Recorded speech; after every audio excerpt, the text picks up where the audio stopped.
agar Peggy itu dapat keadilan, agar ditunjuk pengacaranya ex dari timnya Prabowo, yaitu Yusril sama Otto Hasibuan. Itu usulan dari saya pertama.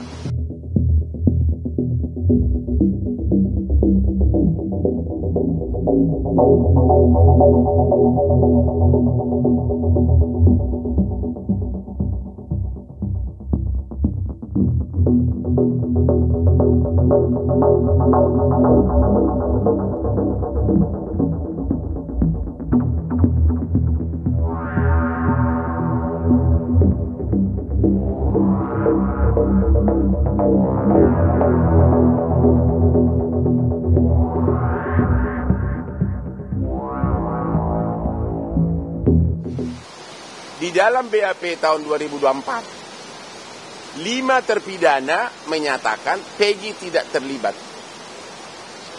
1 terpidana mengatakan terlibat. 5 lawan 1. Kalau 5 lawan 1, harusnya kan yang menangnya suara terbanyak dong. Harusnya, walaupun di dalam KUHP tidak diatur. Harusnya Peggy itu tidak tersangka karena 5 menyatakan dia tidak terlibat. 1 menyatakan terlibat. Tapi sekarang terus difokuskan kepada Peggy. Mungkin targetnya oleh penyidik, yang penting ada 1 orang yang divonis biar masyarakat puas. Ya. Keanehan kedua lagi, di dalam berkas persidangan BAP dan putusan, semua terpidana mengatakan 11 pelaku DPO itu tidak fiktif. DPO itu tidak fiktif. Ada peranan masing-masing. Tapi di dalam BAP tahun 2024, yaitu sekitar 2 minggu lalu, tiba-tiba 7 terpidana ini menyatakan 2 DPO ini fiktif. Padahal di dalam BAP semua peranannya ada.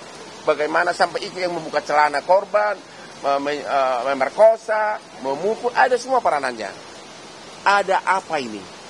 Ini nggak bisa lagi hanya dengan pro justisia. Harus ada tim pencari fakta yang ditunjuk langsung oleh Bapak Presiden. Kalau enggak, ini kasus hanya diputus nanti Peggy bersalah atau tidak, kasusnya menguap begitu saja. Kira-kira intinya itu inti daripada konferensi pers kami ini.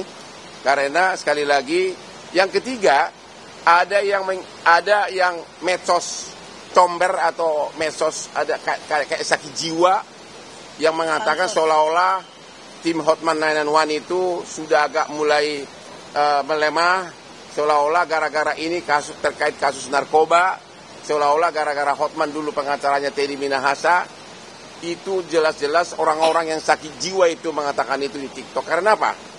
Ya, begitu Peggy ditangkap, yang pertama kali meminta agar Peggy itu dibela oleh pengacara kaliber nasional adalah Hotman.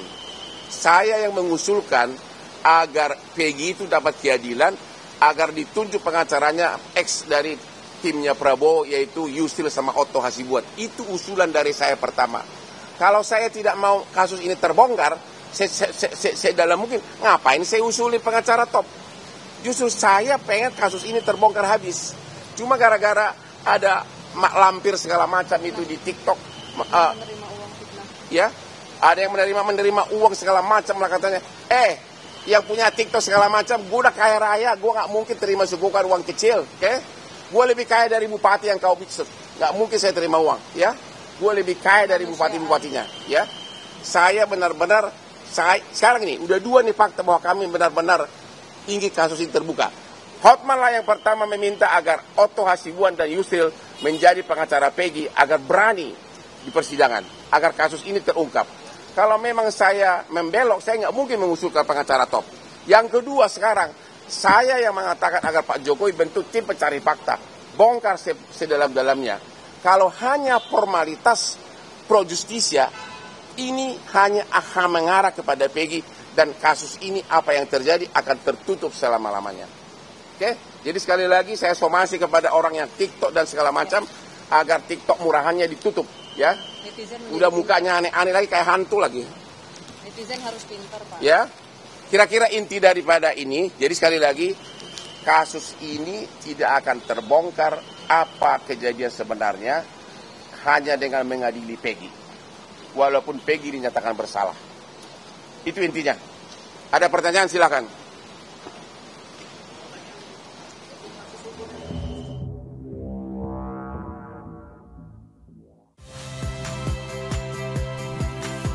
Saya Radi Saputro. Saksikan program-program Kompas TV melalui siaran digital, pay TV dan media streaming lainnya. Kompas TV, independen, terpercaya.